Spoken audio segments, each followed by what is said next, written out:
What's up, everyone? Today we have the Keychron Q3 knob. This one I got has the brown switches, so they're tactile feeling, There's a bump in the switch. It doesn't go all the way down with no bump, that's linear, and there's no loud click. For some reason, it says Canada. I'm in the United States, so I wonder what kind of keyboard they sent me.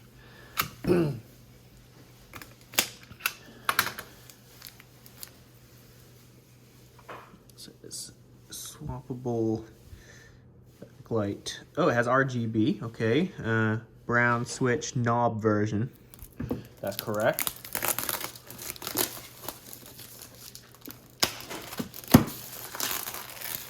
Although I think the US and Canada use the same kind of keyboards. I think. I just know I think Europe uses a different kind, but whatever. In the box we get okay,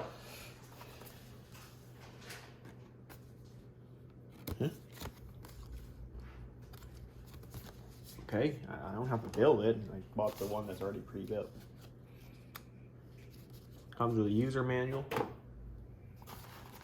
Comes with a braided USB-C cable, and there's a USB-A to C adapter. Looks good. Comes with some.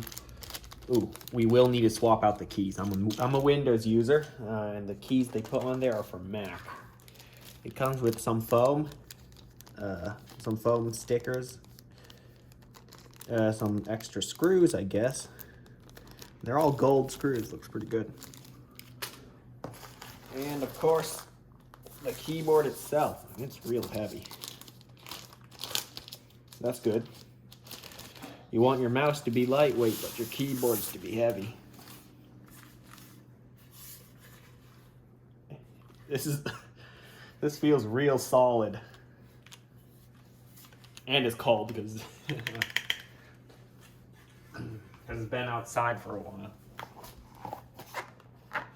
Do I get a keycap puller? I better. How am I gonna switch? How am I gonna switch it to the?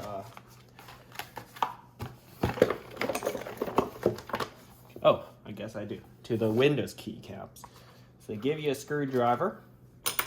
They give you a hex key, an Allen key, whatever you call it.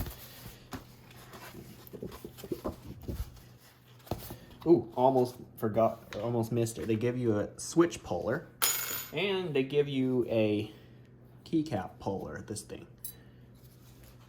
So I will need to swap it out for the Windows keys. And here's a quick start guide.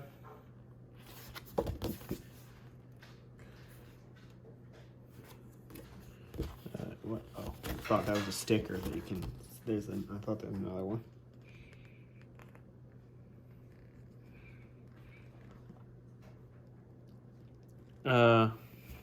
I don't know. Oh, here's how you swap it out. So this is what it's supposed to be for Windows.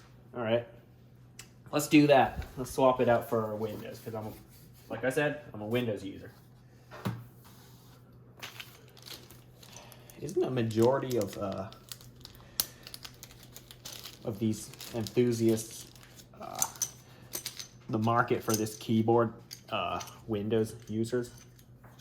So why wouldn't they put the Windows key on it by default? No idea.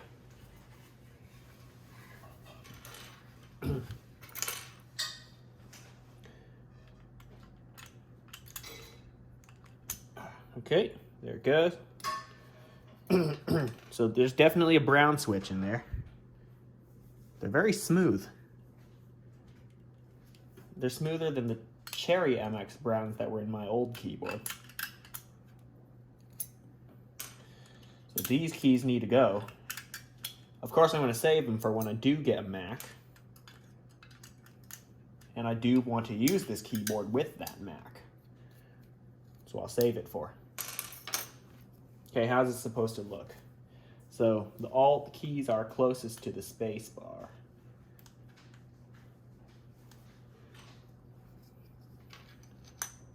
Here's the other Alt key.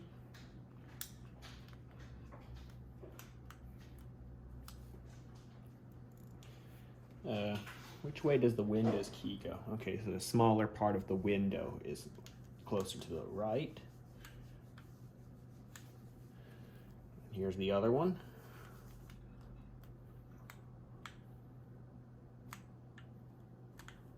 Make sure it's all the way in. Good. And now it should be ready. And here's the knob. How does it feel? Bit scratchy, could be smoother. Of course you can press it. Feels okay. Yeah, it could be a little smoother, to be honest.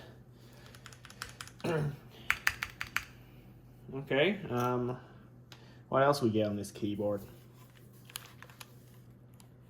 Mac and Windows switch up here, so it can choose what operating system you're using. So of course I'm going to choose Windows. And there's the USB-C port.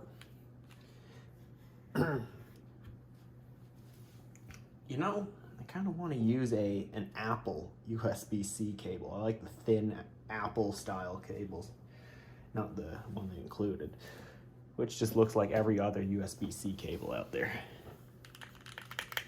I like how the spacebar sounds.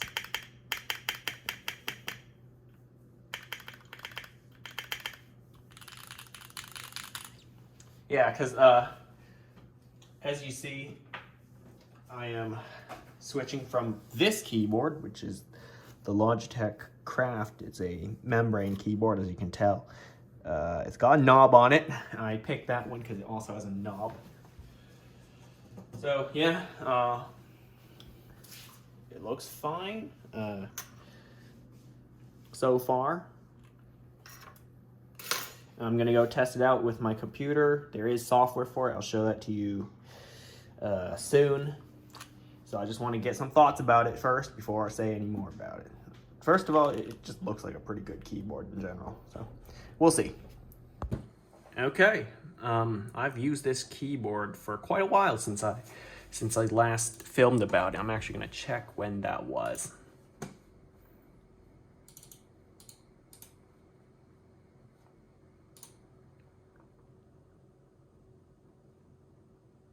Really? December 17th?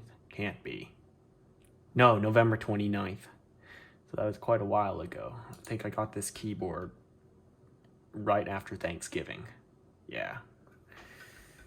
So I got it around that time. I've been using it ever since. So close to a month. Just like 10 days left before it's a month of using this thing. And I have pretty much no complaints. It's an amazing board.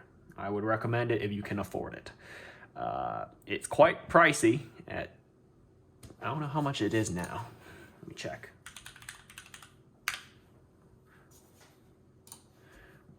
Because I got this while it was on sale for Black Friday.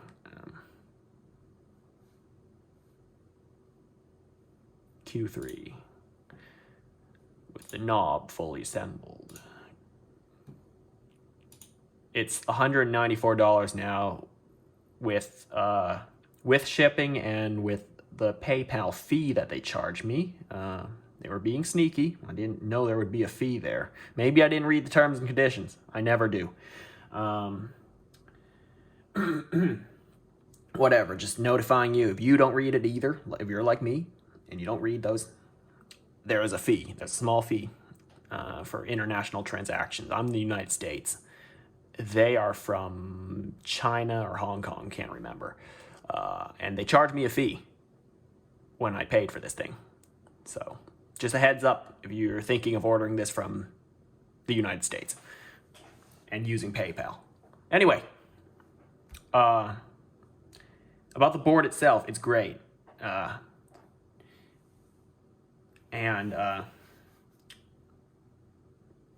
It sounds great. I think it's because the switches are lubricated from the factory. Are they? I don't know. They sound like it. I've heard a bunch of sound tests on YouTube. It sounds similar. I don't know, actually. I'm checking the website as I'm speaking. And This is my first custom board. I have not done any modifications to it, so I'm still new to this thing. Oh yeah, they are. They are. I just checked. If you buy the fully assembled version, they are fitted with factory pre-lubricated Gateron G Pro switches. Of course, as you know, I have the G Pro Brown. Although I am considering to swap them out one day for a different feel. You know, I just want a different feel from this keyboard. I don't know what I want. It's definitely going to be tactile switches. So I'm still doing my research.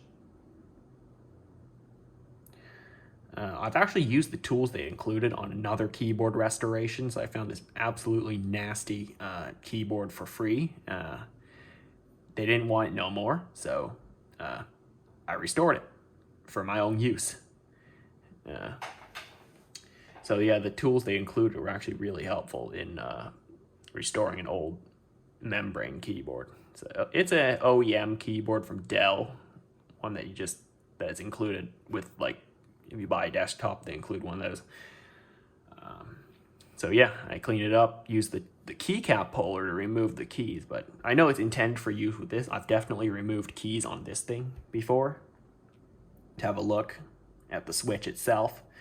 I tried popping one out. It was pretty easy. Some of them are a bit stubborn. They're like, you have to use the switch puller, kind of dig in there before it comes out. You think you're gonna break something, but I haven't broken anything yet. But yeah, you just gotta know that balance between how much force you need to use versus that you need to be gentle with it, because after all, the switches are made of plastic, and I've broken a few tabs before on other keyboards that had semi-custom bits on it. You like removable switches, that's it. And I have bent the tabs, although like bent the pins on the switch, but I can bend them back easily.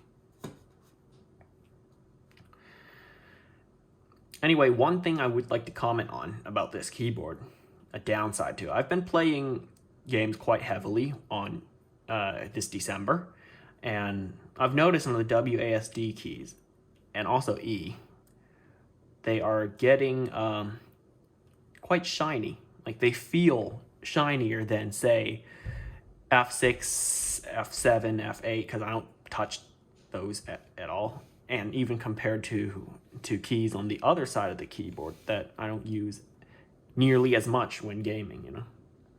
The arrow keys are pretty good.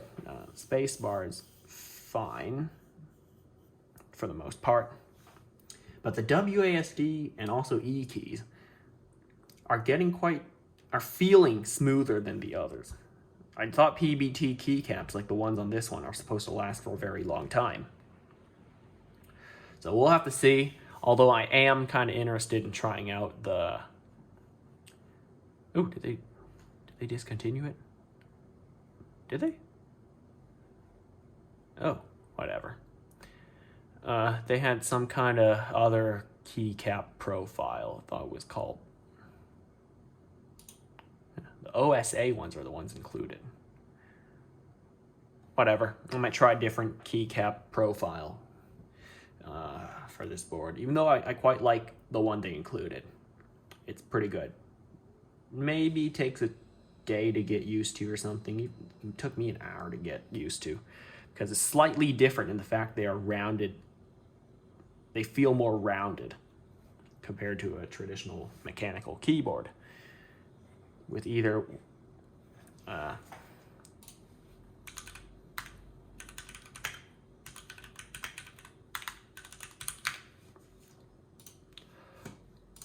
what I think is called the OEM and Cherry profile. I think that's what they include on most boards. I don't know, but it just feels different compared to a regular board. But this one is different. It's in a good way. So I don't want to say any more about it because I don't really have much more to say other than it's great. So I would recommend it Again, if you can afford it, because they are quite pricey. It provides you with a unique typing experience, I have to say, unique sound and feel. And if you want to get into keyboard modifications and customization in the future, you definitely can. So, enough of my talking, and on to the sound test for this keyboard.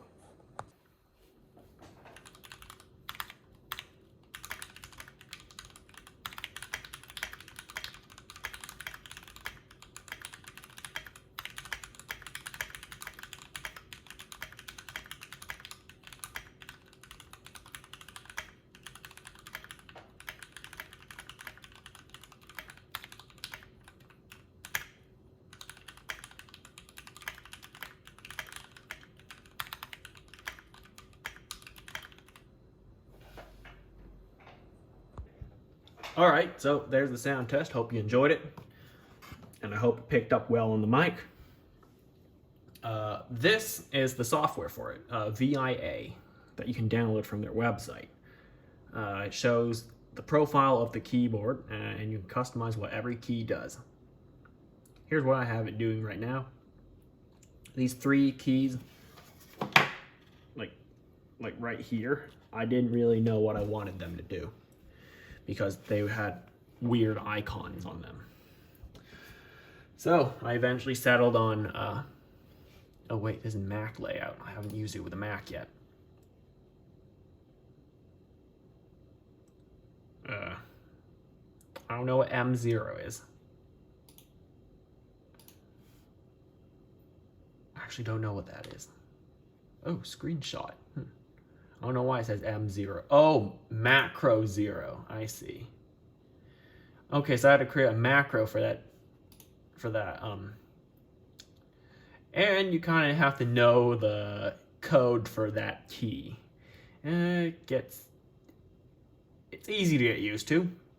I figured it out, and then I don't need to do it anymore, because once I had that macro in, I didn't have to change it anymore, because they didn't have the selection, like part of the screenshot. Like, I'm screenshotting that window. If I want to, let's just say, screenshot the escape key, there it is. You know, I only have to highlight that little bit, because built-in screenshot function took a screenshot of all 3 screens at one time.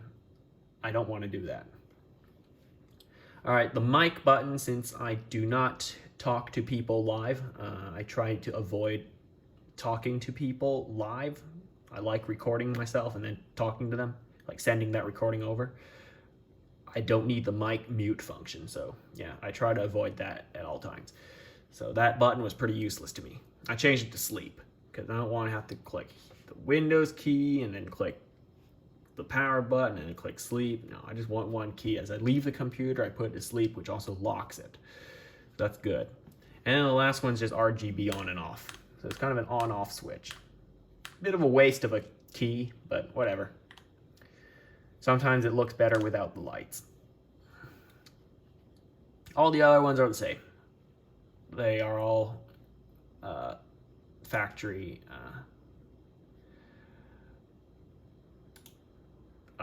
settings. Lighting, there are actually a few options for it, although they could name it a little better. Yeah, they could do the naming slightly better and maybe show a preview of what it'll do.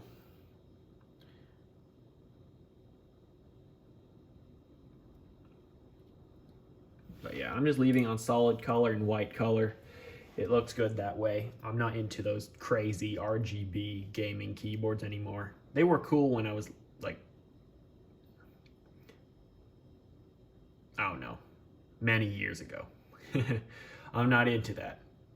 If it can do it and actually does it in a really nice way, I might like it, but I'm not buying a keyboard specifically because it can do crazy RGB effects. I buy keyboards now because they're nice, they're high quality, you know, they're built well, they sound good, they can be customized. You know, I prefer quality over how they look. So yeah, I'm just leaving it on solid color now. It looks good, it's less distracting. The application also includes a key tester, so I'm going to just type space QWERTY. I'm actually pressing those keys on the keyboard because if the key doesn't work, like you installed the switch wrong somehow, and you press it, it wouldn't register here. That's how you tell. Design, not sure what this does. I think you download something. Settings, there it is. Not sure what those are, just leave them. So yeah, that's the Keychron Q3 and its software. It's a pretty nice board. It's very heavy, very nice feel to it. I might buy the Q6 eventually, the one with the numpad, because I work with a lot of numbers. The numpad is helpful. It's good, but that will be very heavy, the Q6. But that's it for this video. Thanks for watching. Remember to like, comment, and subscribe, and I'll see you next time.